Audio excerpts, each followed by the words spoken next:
Narration নিয়মটা কি মনে ছিল? কি বলতো? এক ধাপ পাস্ট। কি মনে ছিল? এক ধাপ পাস্ট। তার মানে he said that I go to school। এটা কি হয়ে যাবে? he said that I টা কাটা he said that he went to school। আমরা পেয়েছি তাই না?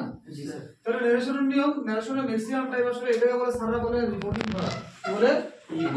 জানলে ভালো, না জানলে কোনো প্রবলেম নাই।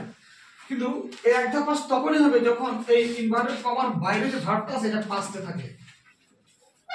কথা কি? তো 99% টাইম আসলে আমরা ন্যারেশনে এইভাবেই থাকি, কারণে বেশি বেশি এগুলোর রুলস দেওয়া হয়।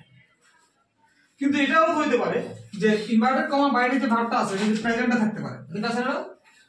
সেই ক্ষেত্রে এক ধাপ পাস্ট হবে না, এটা যেই টেন্সে আছে সেই টেন্সে থাকবে।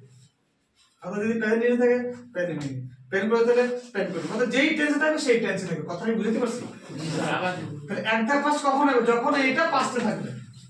রিপোর্টিং ইনভার্টেড কমার বাইরে যে ভার্বটা আছে এটা যখন পাস্টে থাকবে তখনই এক ধাপ পাস্ট রুলসটা খাটবে। কিন্তু ন্যারেশন আসলে ম্যাক্সিমাম টাইম মানে 99% টাইম যে পাস্টেই থাকে। তারপরও পরীক্ষা যদি কোনো কারণে এমন হয় যে রিপোর্টিং ভার্বটা রিপোর্টিং ইনভার্টেড কমার বাইরে যে ভার্বটা আছে যদি প্রেজেন্ট থাকে তাহলে এর ভিতরে আমাদের এক ধাপ পাস্ট হবে না, অর্থাৎ যা আছে তাই থাকবে। তারপর কথা ক্লিয়ার? তাহলে এটা কি হবে?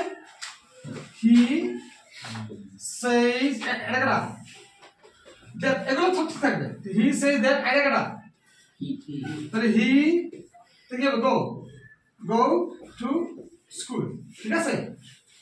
হ্যাঁ, তার মানে রিপোর্টিং ভার্বে অর্থাৎ এক ধাপ পাস্ট হবে না এখানে, কারণ ইনভার্টেড কমার ভিতরে বাইরে যে ভার্বটা আছে যদি প্রেজেন্ট থাকে কোনো কারণে ভিতরে এক ধাপ পাস্ট হবে না, অর্থাৎ যে টেন্স আছে সেই টেন্সে হবে।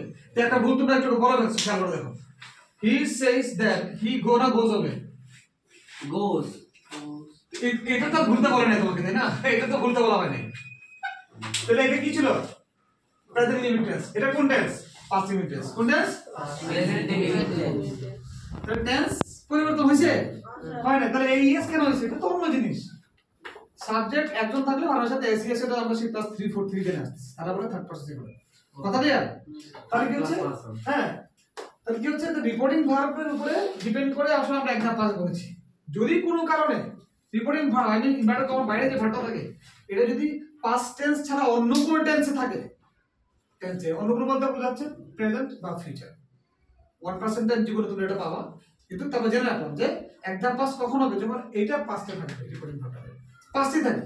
তো কোনো কারণে যদি রিপোর্টিং ভার্বটা প্রেজেন্টে থাকে, খেয়াল রাখো ন্যারেশন সবই ঠিক থাকবে, এক ধাপ কিছুই পাস্ট হবে না, যা আছে তা থাকবে। ওতে দিস দ্যাট হবে না, টুমোরোই থাকবে, দ্যাট ডে হবে না, দা প্রিভিয়াস ডে হবে না।